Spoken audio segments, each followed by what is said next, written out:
My wife died 8 months ago, and her unemployment checks are still showing up like she never left. First time it happened, I figured it was just some bureaucratic mistake. Government paperwork lagging behind reality the way it does.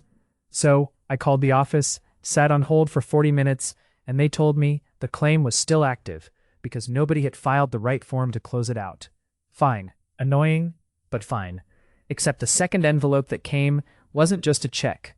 It had a duplicate letter stapled behind it. Like someone at the office accidentally double-printed the mailing labels. And that second label had a different name on it and a different address about 40 minutes from our house.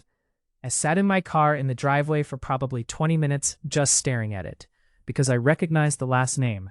It was close enough to hers that it couldn't be a coincidence. So I drove out there before I could talk myself out of it. It was a small blue house with a swing set in the yard. And when a woman about my age opened the door holding a toddler on her hip, she looked at me and just went pale, like she'd seen a ghost, and said my wife's first name like she'd said it 1,000 times before. Turns out my wife had been living a second life 2 towns over for almost 6 years. A whole other name, a whole other rent payment, a kid I never knew existed who has her exact same laugh. The woman thought my wife was a traveling nurse who came home on rotations.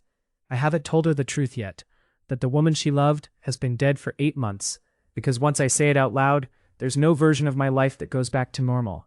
And honestly, I don't know if I have the right to be the one who breaks that news to her.